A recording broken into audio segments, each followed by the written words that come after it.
आज मैं आपसे सिर्फ एक सवाल पूछना चाहता हूं।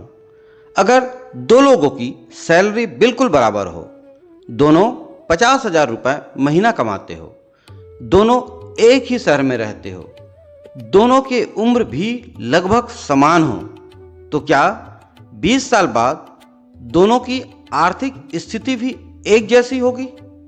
नहीं।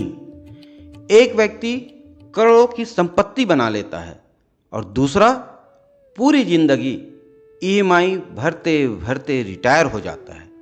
आखिर ऐसा क्यों? क्या पहला इंसान ज्यादा पढ़ा लिखा था? क्या उसकी किस्मत अच्छी थी? या उसके दिमाग में कुछ ऐसा चल रहा था जो दूसरे के दिमाग में नहीं चल रहा था? दोस्तों, साइकोलॉजी कहती है आपकी इनकम नहीं, आपकी थिंकिंग तय करती है कि आप भविष्य में कितने अमीर बनेंगे। आज हम जानेंगे अमीर लोगों की 7 ऐसी मानसिक आदतें जो मिडिल क्लास की सोच से बिल्कुल अलग होती है। और विश्वास मानिए, अगर आपने इनमें से केवल 2 आदतें भी अपना ली तो आने वाले वर्षों में आपका भविष्य पूरी तरह बदल सकता है। नमस्कार दोस्तों, आप देख रहे हैं बुक चर्चा, जहां हम साइकोलॉजी, ब्रेन साइंस और मनी साइकोलॉजी की मदद से समझते हैं कि सफल लोग अलग कैसे सोचते हैं। तो चलिए शुरू करते हैं। पहला लक्षण, अमीर लोग खर्च नहीं, पहले इन्वेस्टमेंट करते हैं। दोस्तों, मिडिल क्लास क्या करता है? सैलरी आई, ईएमआई, शॉपिंग, रेस्टोरेंट, बाकी अगर कुछ बचा तो सेविंग। लेकिन अमीर लोग बिल्कुल इसका उल्टा करते हैं। सैलरी आई, सबसे पहले इन्वेस्टमेंट, फिर बचे हुए पैसे का खर्च। इसे कहते हैं पे यूर सेल्फ फर्स्ट। साइकोलॉजी बताती है हम जिस काम को सबसे पहले करते हैं, दिमाग उसी को सबसे ज्यादा महत्व देता है। अगर सेविंग में होगी तो कभी नहीं होगी, सेविंग आखिर में होगी तो कभी नहीं होगी। दूसरा लक्षण, वे आज की खुशी नहीं, भविष्य की आजादी खरीदते हैं। मान लीजिए आपके सामने 2 विकल्प हैं। पहला, आज 1,000 रुपये खर्च करके खुशी। दूसरा, उसी 1,000 रुपये को निवेश करके भविष्य की आर्थिक स्वतंत्रता। हमारा दिमाग पहला विकल्प चुनना चाहता है। क्यों? क्योंकि उसे तुरंत डोपामाइन चाहिए। लेकिन अमीर लोग डिलेड ग्रेटिफिकेशन चुनते हैं, यानी आज थोड़ा त्याग ताकि कल बड़ी आजादी मिले। ये अमीर लोगों की लक्षण है। तीसरा लक्षण की ओर चलते हैं। वे एसेट खरीदते हैं, स्टेटस नहीं।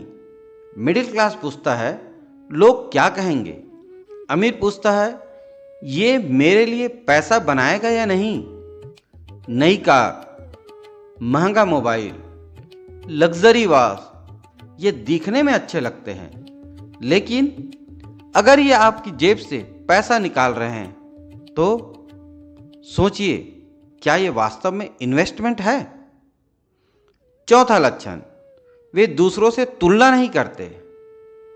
इंस्टाग्राम, फेसबुक, यूट्यूब, आज सबसे बड़ी समस्या क्या है? कंपैरिजन। उसने कार ले ली, उसने विदेश घूम लिया, उसके पास आईफोन है, और फिर हम भी खर्च करने लगते हैं। साइकोलॉजी इसे कहती है सोशल कंपैरिजन थ्योरी। याद रखिए, कंपैरिजन फाइनेंशियल ग्रोथ का सबसे बड़ा दुश्मन है। पांचवा लक्षण, वे नॉलेज खरीदते हैं। अमीर लोग बुक्स खरीदते हैं, कोर्सेस करते हैं, सेमिनार में जाते हैं, स्किल्स सीखते हैं, क्योंकि वे जानते हैं नॉलेज कंपाउंड इंटरेस्ट की तरह बढ़ता है। एक स्किल पूरी जिंदगी कमाई करा सकती है। छठा लक्षण, वे रिस्क से डरते नहीं, रिस्क को समझते हैं।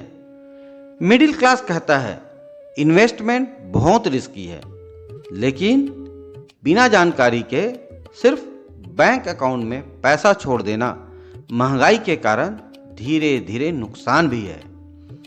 अमीर लोग इमोशन से नहीं, इंफॉर्मेशन से निर्णय लेते हैं।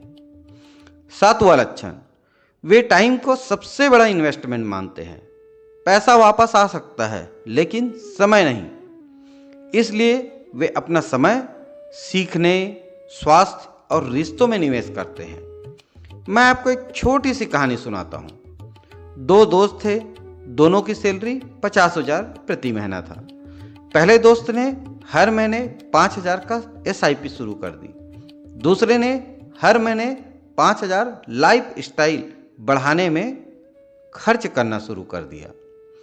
20 साल बाद पहले दोस्त के पास फाइनेंशियल फ्रीडम थी, दूसरे के पास यादें थी, लेकिन सेविंग्स नहीं। दोनों की इनकम बराबर थी, लेकिन उनकी सोच अलग थी। दोस्तों, याद रखिए, अमीर लोग अलग पैदा नहीं होते, वे अलग तरीके से सोचना सीखते हैं। और सोच बदलने के बाद आदतें बदलती है, आदतें बदलती है तो भविष्य बदल जाता है। अब मैं आपसे एक सवाल पूछना चाहता हूं। इन 7 आदतों में से आपके अंदर कौन सी आदत पहले से है और कौन सी आदत आप आज से शुरू करने वाले हैं? कमेंट्स में जरूर बताइए। अगर वीडियो पसंद आया हो तो लाइक कीजिए और ऐसे ही साइकोलॉजी और मनी साइकोलॉजी पर आधारित वैज्ञानिक वीडियो देखने के लिए बुक चर्चा चैनल को सब्सक्राइब करना बिल्कुल मत भूलिए। धन्यवाद।